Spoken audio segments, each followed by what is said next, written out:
Vemos una controversia que hay en este mundo, que empezó hace casi 6.000 años, aún no completamente, pero sí casi 6.000 años, cuando Adán y Eva se rebelaron contra Dios. Es la controversia entre el bien y el mal. Sabemos cómo el diablo, siendo expulsado del cielo, vino acá y él tentó a los primeros padres, pero ahí no terminó su tarea, sino que a lo largo de las diferentes generaciones hemos visto a través de este trimestre cómo ha persistido en su duelo, en su lucha contra el pueblo de Dios y contra Dios mismo. Y hemos visto a través de diferentes personajes esa lucha real. Buenos días. Esa lucha real. En esta semana vemos que la controversia continúa. Y continuará la que viene, y continuará la otra, y durante todo el trimestre, no solo durante todo el trimestre, sino hasta que Cristo venga. Es una controversia que está ahí y que solo Jesús le pondrá fin cuando Él aparezca en las nubes de los cielos. Pero de momento estamos inmersos en esta lucha. Lucha a veces colectiva, lucha sobre todo a veces individual. Esa lucha la tenemos constantemente. ¿Os acordáis que decía Pablo? Él decía, cada día muero, ¿no? Decía, cada día él hacía un autoexamen de su vida, porque sabía que podía cometer errores, a pesar de ser quien era.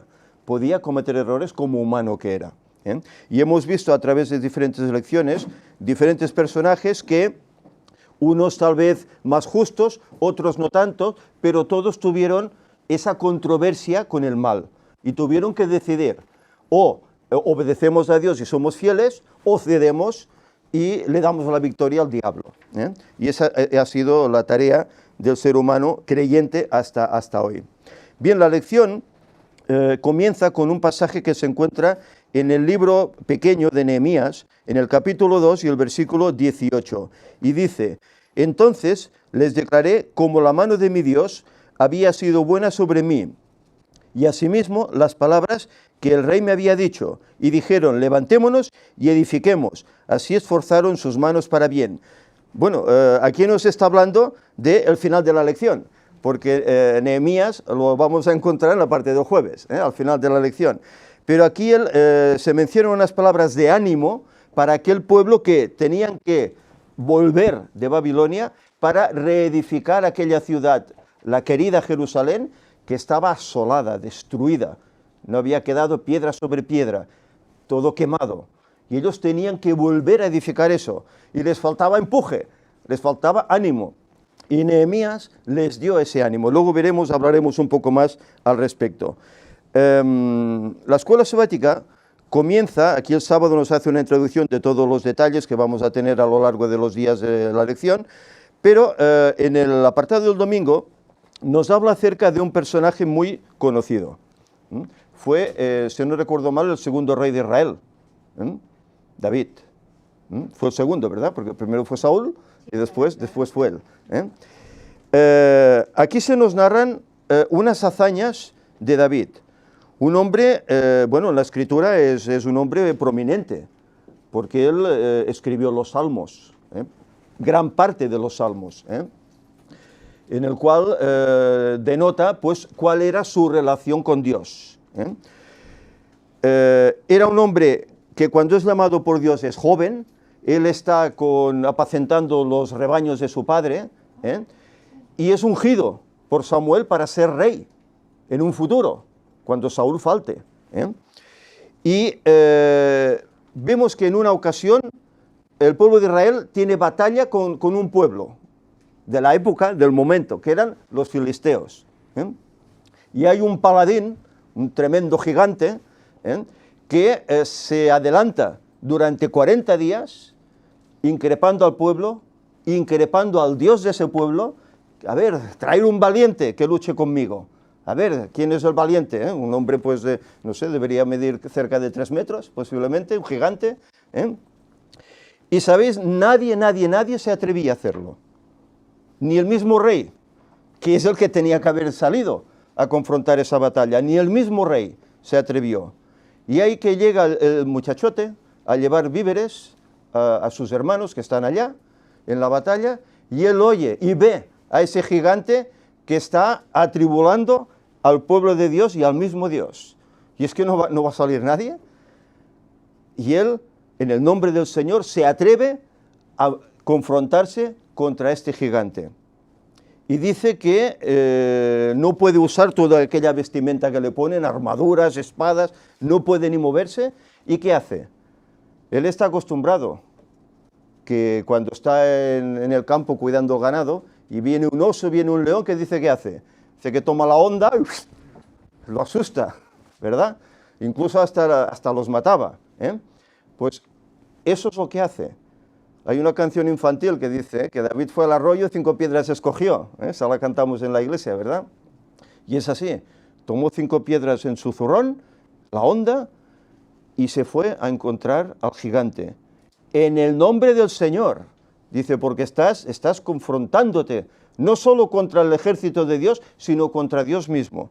Dice, y hoy te derribaré a tierra y cortaré la cabeza de sobre ti. Y así lo hizo. Tomó esa onda, la lanzó y la piedra se incrustó en la frente.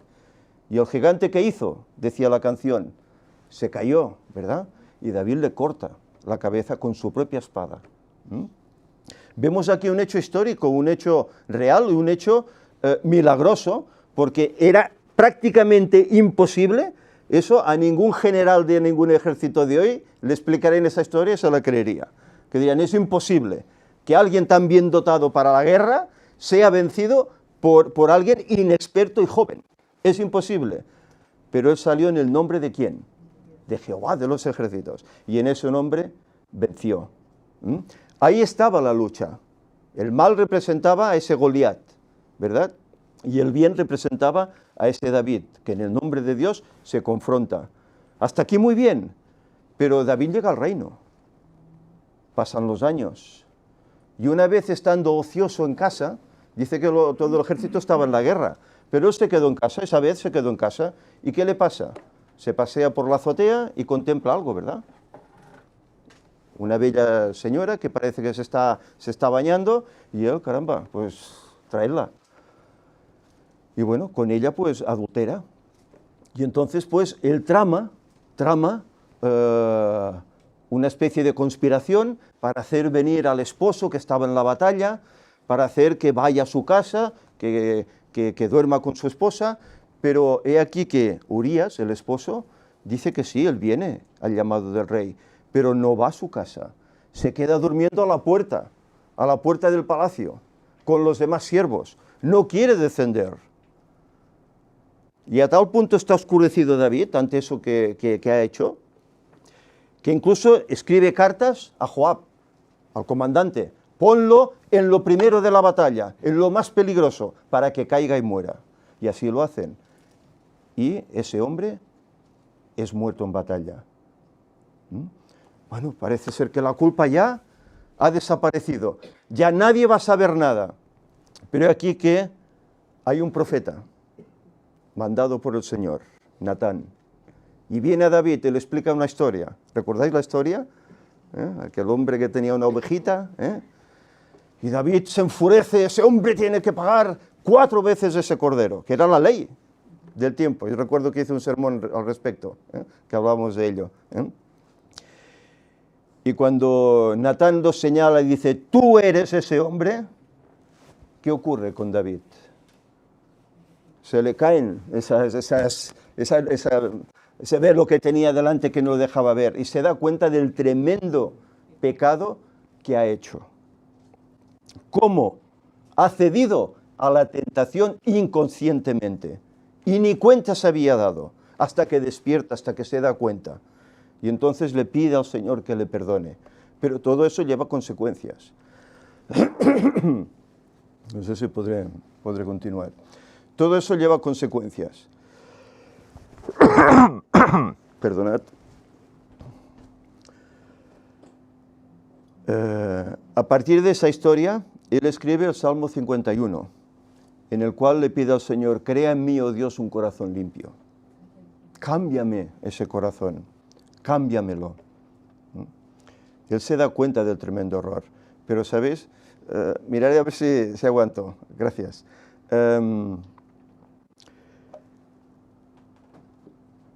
Él, siendo quien era, un hombre justo, un hombre santo, un hombre que hacía la voluntad de Dios, en un momento determinado cae, cede, el diablo lo vence.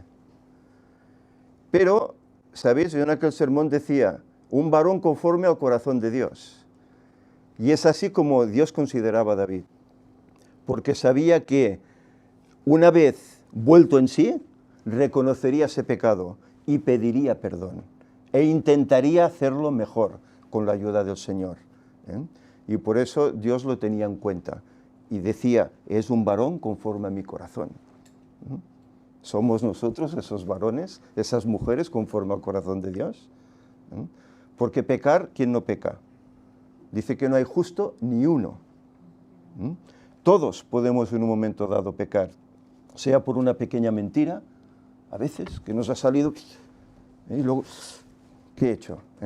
Sea tal vez por una acción, sea por una mirada ofensiva, sea por una palabra ofensiva, podemos pecar de muchas maneras. No solo es adulterar o matar, no. Podemos pecar de una forma insignificante, pero el pecado es el mismo. Es grave igual para el Señor. Dice que no entrará en el cielo ninguno que tenga un pecado sin declarar, escondido. No podrá entrar hasta que no se haya arrepentido de cada uno de ellos, de todos. Uno solo, por pequeño que sea, privará a esa persona de entrar al cielo. Fijaros, el Señor lo minucioso que es.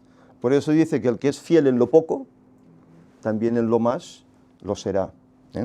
Y estos personajes están ahí para que aprendamos de ellos. Dice que las cosas antiguas se escribieron para los que llegamos a los fines del tiempo, para tomar lecciones, para tomar edificación. Y ahí está, y ahí debemos pues ojear y estudiar. ¿Sabéis? Yo tengo la costumbre cada año, desde el 1 de enero, hacer el año bíblico, que es lectura de toda la Biblia, comenzando en el Génesis y acabando el 31 de diciembre en Apocalipsis 22. Y bueno, poco a poco vas conociendo tu Biblia, vas conociendo las experiencias que vivieron todos esos personajes, pero claro, no solo es leer, es adaptar todo eso para mí, para mi beneficio espiritual. Eso es interesante hacerlo así. Bien, seguimos adelante. Si alguien quiere comentar alguna cosa, no quiero que sea esto un monólogo. La lección nos habla acerca de un profeta prominente en la Escritura. Yo diría que tal vez es uno de los más prominentes, del cual en el ministerio del Cuarto Ángel hemos hablado muy profundamente, sobre todo los capítulos 17, 18 y 19 de Primera de Reyes, que es donde se versa la historia que aquí nos muestra. Profeta es Elías. Elías vivió en un tiempo difícil. Yo diría que es un tiempo paralelo al que hoy estamos viviendo. El pueblo de Dios se había apartado totalmente de los caminos del Señor. Es decir, el diablo estaba venciendo. Todos adoraban a Baal, a Asera. Todos. Salvo unos pocos, como luego se le dijo. Hay 7.000, le dijeron. Pero todo el resto del pueblo, que serían muchos más, adoraban a Baal. El diablo ganaba la batalla. Pero aquí que Dios escoge a ese hombre y le hace hacer un encuentro especial con todos aquellos profetas de Baal y de Asera. 450 de Baal y 400 más de Asera. 850 profetas, falsos profetas. Los remite allá al Monte Carmelo y allá tienen que hacer un sacrificio para que su Dios responda. Y el Dios que responda, ese sea el Dios. Y leemos el pasaje como aquellos hombres prepararon el buey, la leña, todo, y comenzaron a dar voces a su Dios, a Baal, para que respondiese con fuego. Pero no pasaba nada. Y en vistas de que no pasaba nada, ¿qué hacían? Cogían cuchillos, se sajaban, dice que la sangre de ellos chorreaba, imaginaros.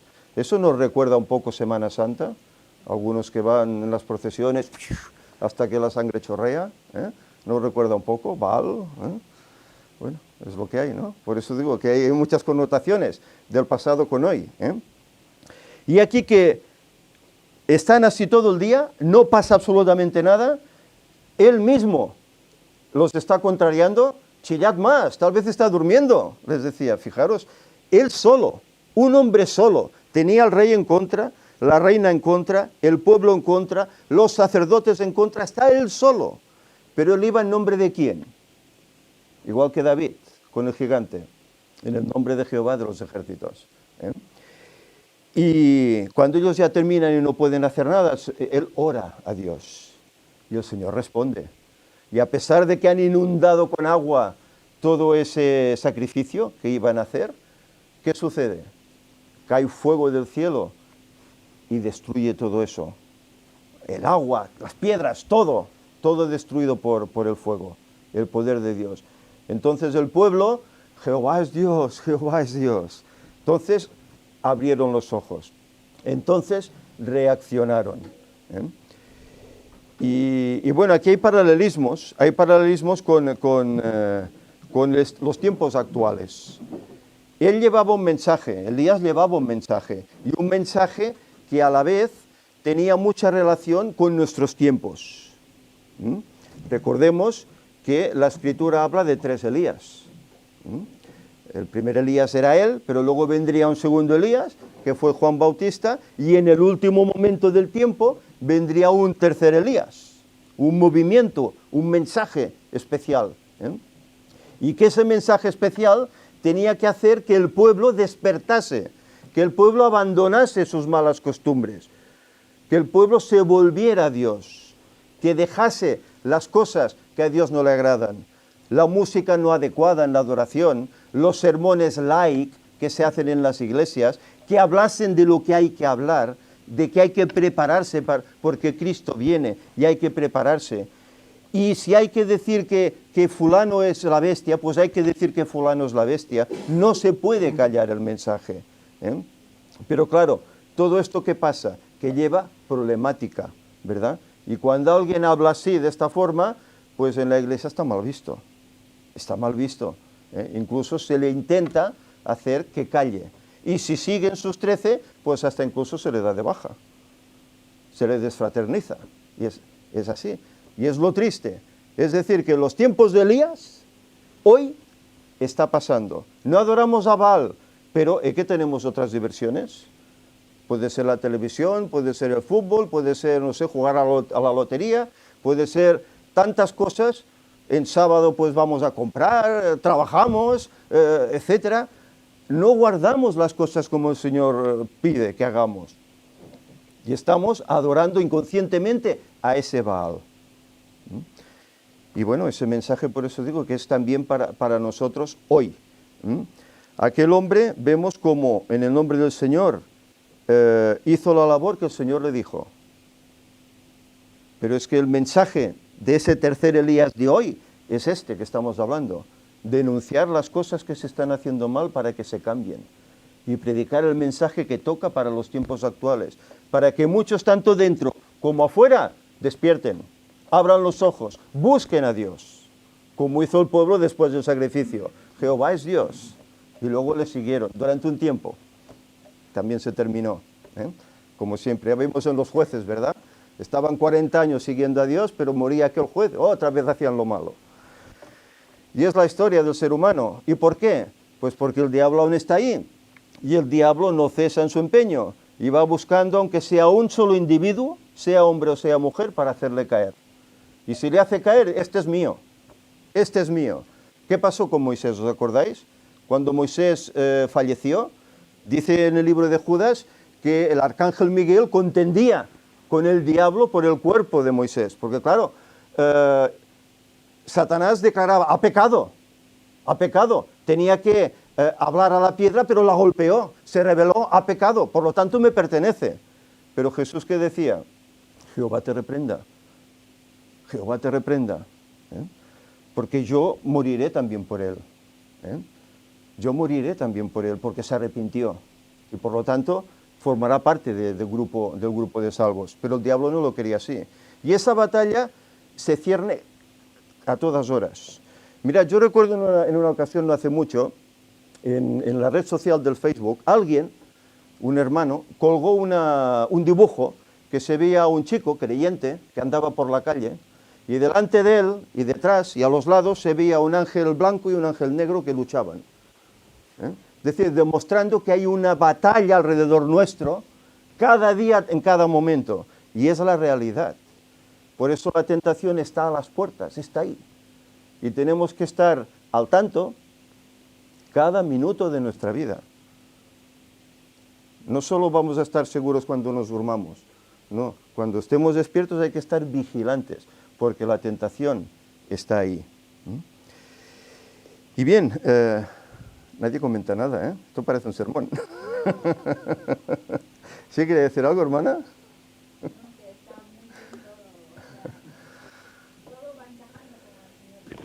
Y, en fin, que todo lo que Él hace es por algo. Ajá. Y nosotros tenemos que ir viendo qué es lo que va a pasar, qué es lo que Claro. está escrito.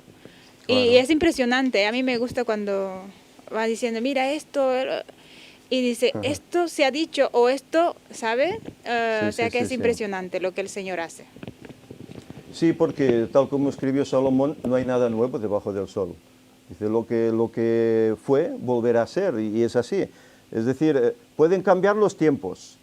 Hoy somos pues muy modernos, estamos en el siglo XXI, tenemos autos, tenemos ordenadores, tenemos todas las tecnologías del mundo a nuestro alcance, pero el sentimiento humano es el mismo que en aquellos días de Noé. Es exactamente el mismo. Han pasado los años, pero el ser humano sigue siendo exactamente el mismo. ¿Y por qué? Pues bueno, porque tenemos ese gen dentro de nosotros que nos limita siempre a ir hacia el camino incorrecto y el diablo se encarga de ello.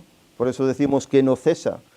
Y más cuando Pablo dice que su tiempo está llegando a su fin y él intensifica más sus ataques, como ese león rugiente, ¿verdad? O Pedro es mejor el que lo dice, ¿no? Intensifica esos ataques. No cesará. Él hará todo lo posible para que se pierdan los máximos. Él sabe que su fin va a ser ese, aunque lo quiere cambiar, no podrá. Pero él, juntamente con ese fin que va a tener, quiere llevarse a tantos como pueda. Quiere que no ocupemos aquellos lugares que él y sus ángeles dejaron en el cielo vacíos, porque los redimidos los ocuparán.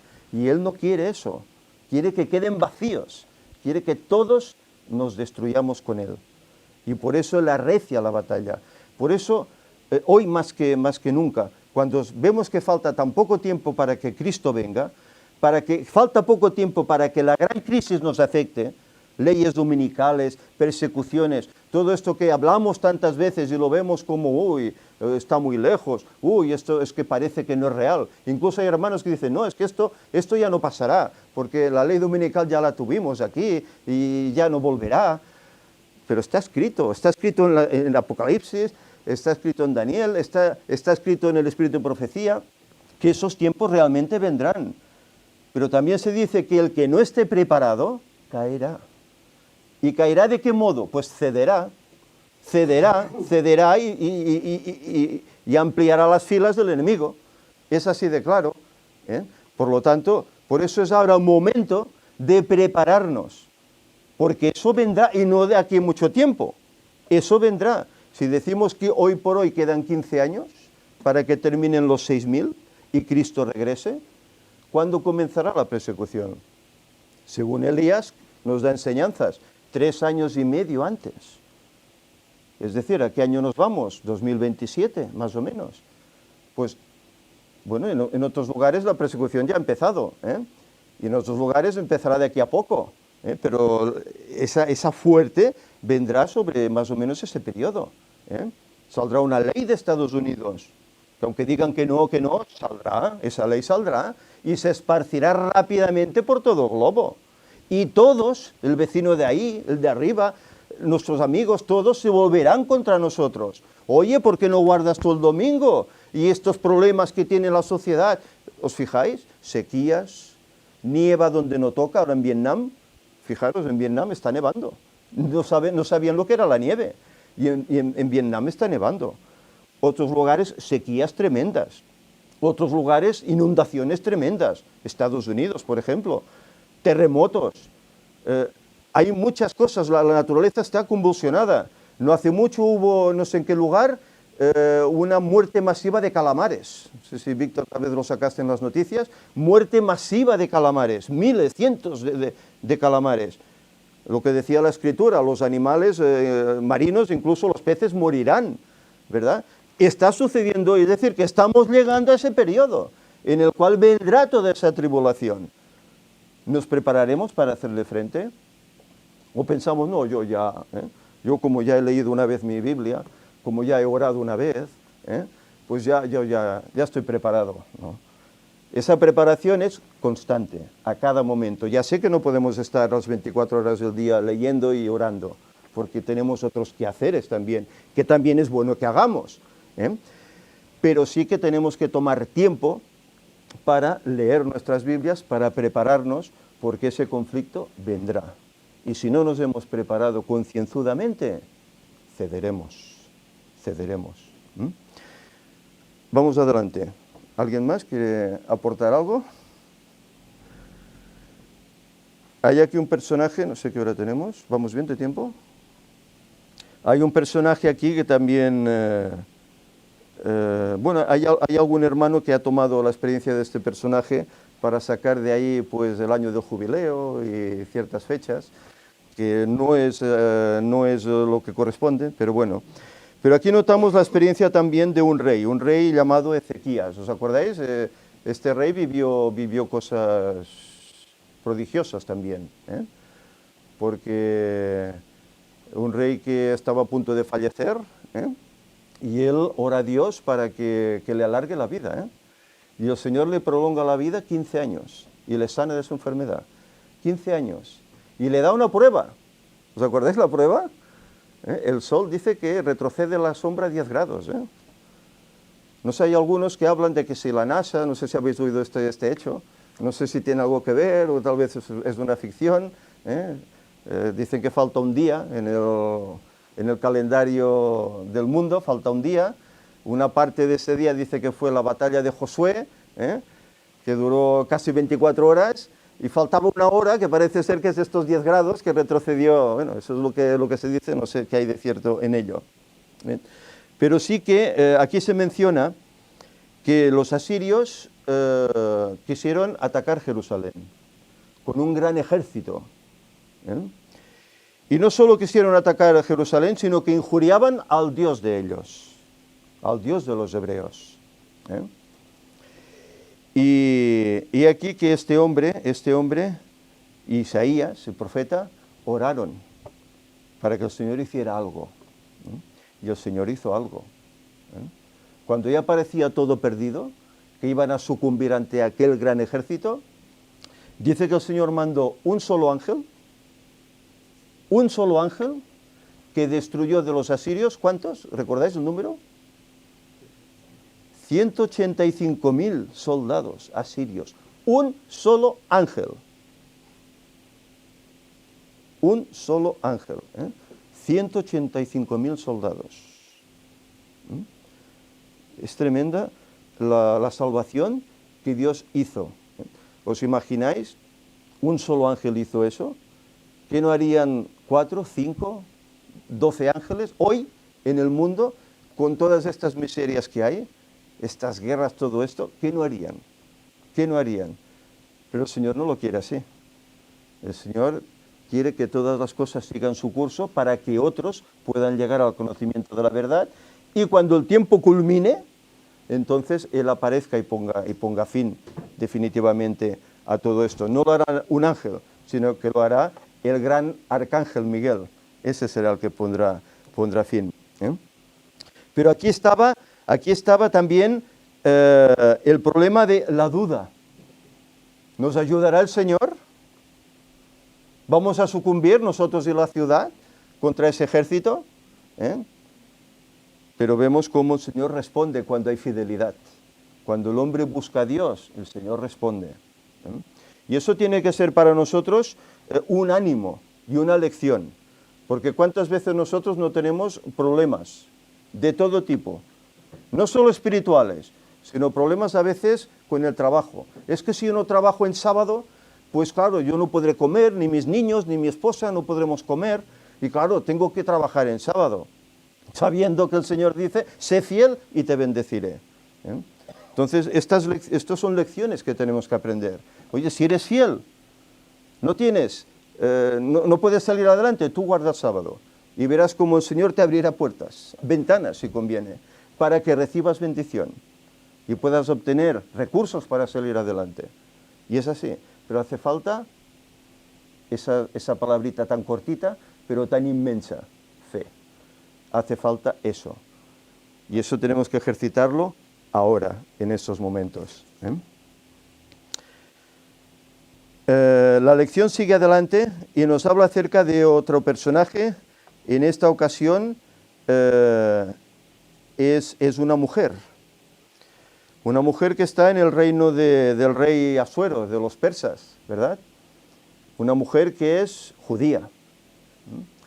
Y había un hombre, no sé si era el general del ejército, o capitán del ejército del rey, que está molesto porque hay un judío que no se arrodilla ante él. Todo pueblo cuando él pasa, se arrodillan, como si lo adorasen, ¿verdad? Pero hay un judío que no hay manera. Cada vez que pasa por delante, no hay manera. Y este se enoja. Y entonces hace decretar al rey un edicto en el cual todos los judíos sean exterminados, todos.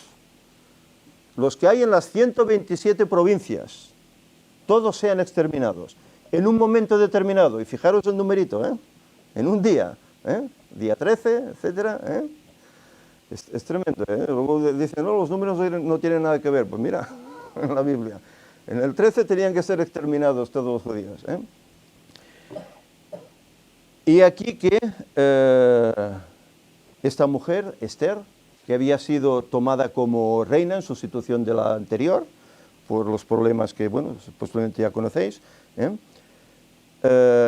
tiene que atreverse a ir ante la presencia del rey sin ser llamada, cosa que en aquel tiempo era muerte segura, pero tiene que ir para interceder por su pueblo. Y ella misma dice, ¿y si perezco? Que perezca, pero yo voy a interceder por mi pueblo. Animada por su tío, así lo hizo, ¿verdad?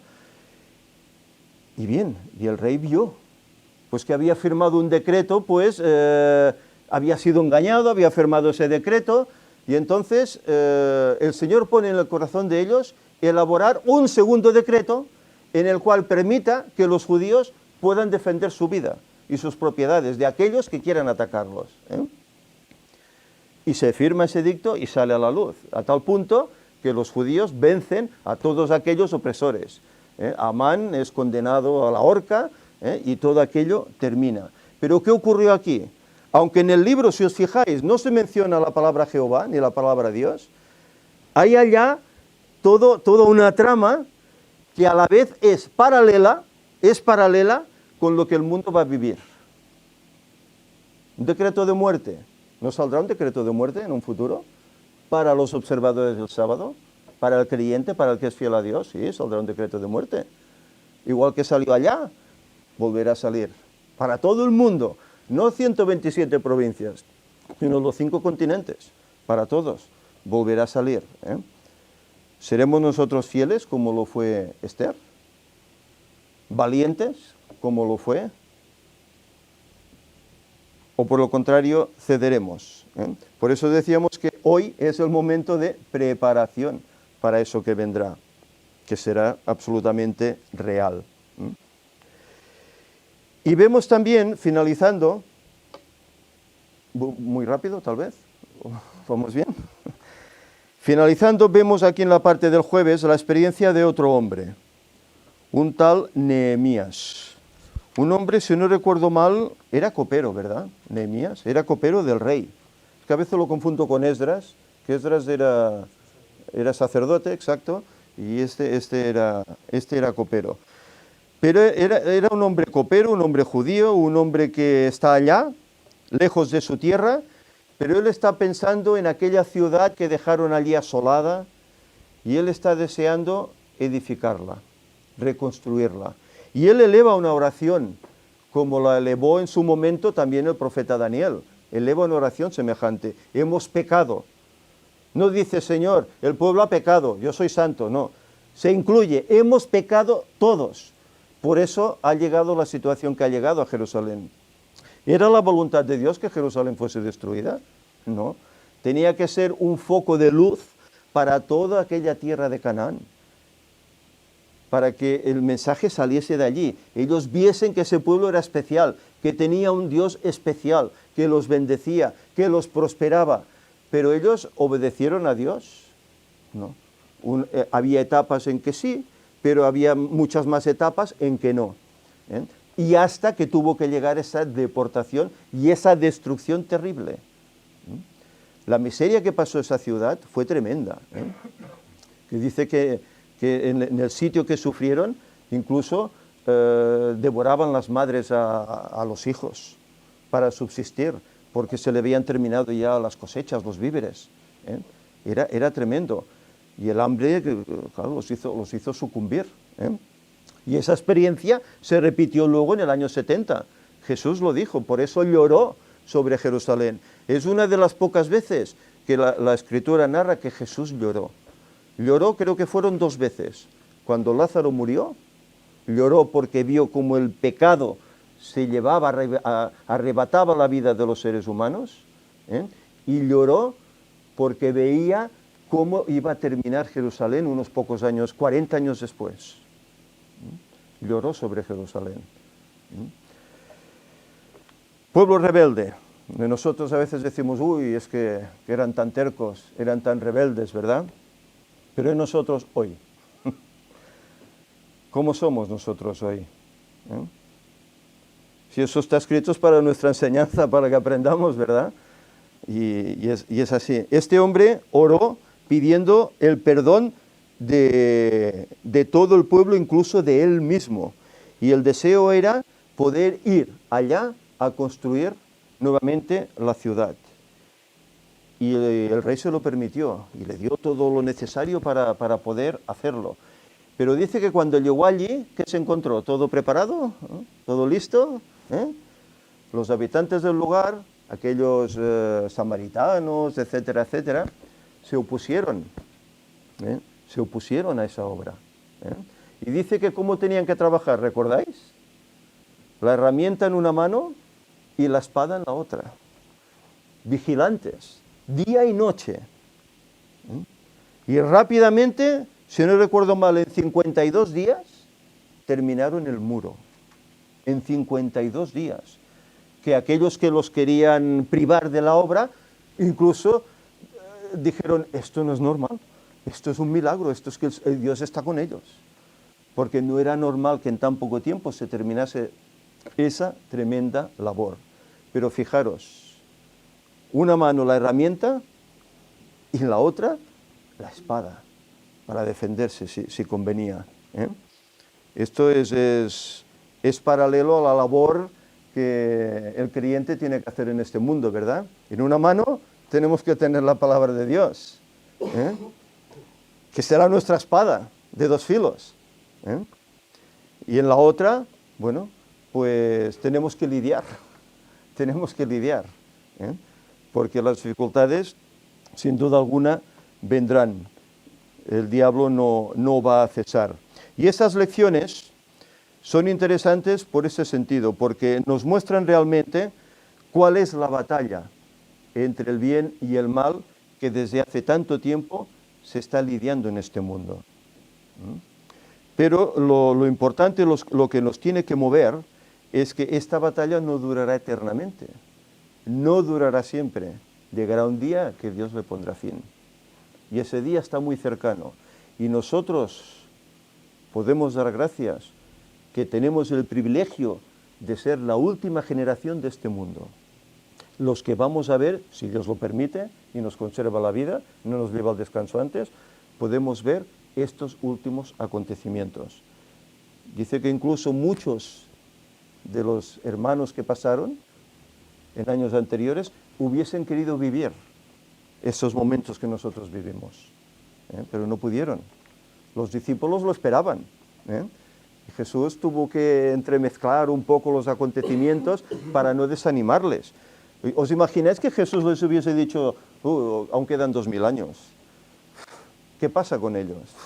Pierden toda la fe, se hunden aquellos hombres. Pero los dejó de tal manera que ellos creían que en sus días vendría.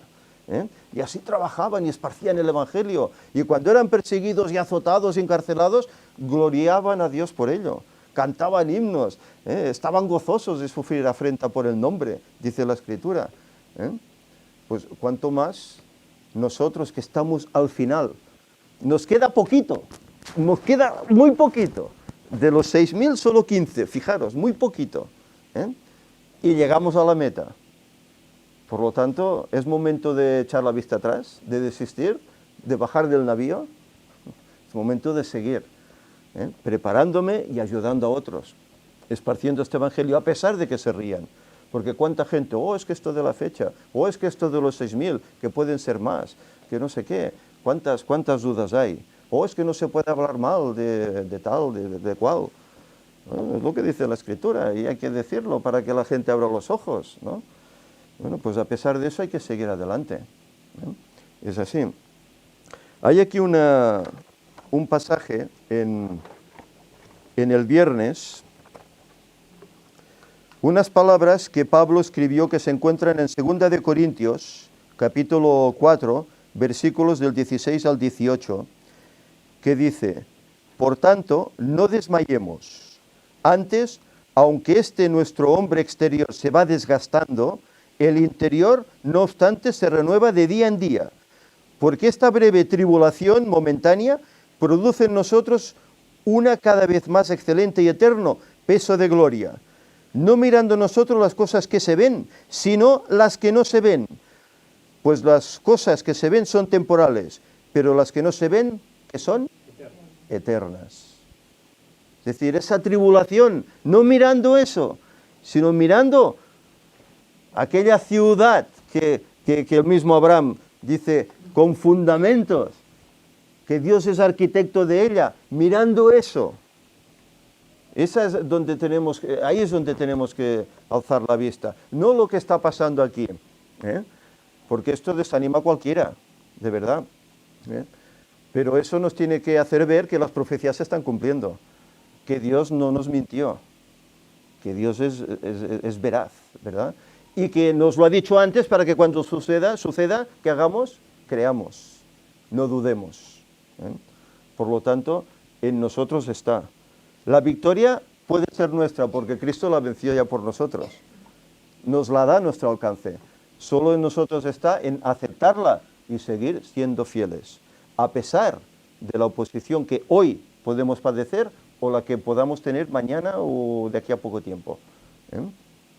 Que el Señor nos ayude a ser valientes. No sé si alguien, Fanny, estás muy callada, hoy no has dicho nada, ni Víctor tampoco, ni Ángel, todos...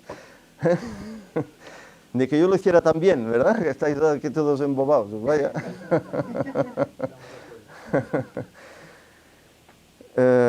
Bien, que el Señor pues nos ayude para que hagamos esa preparación y comencemos a hacerlo ya hoy. No lo dejemos para luego la tarde o mañana, ¿no? Empecemos ya en esos momentos. Terminamos con una oración y si nos queda tiempo cantaremos un himno. Vamos a ponernos en pie y oramos.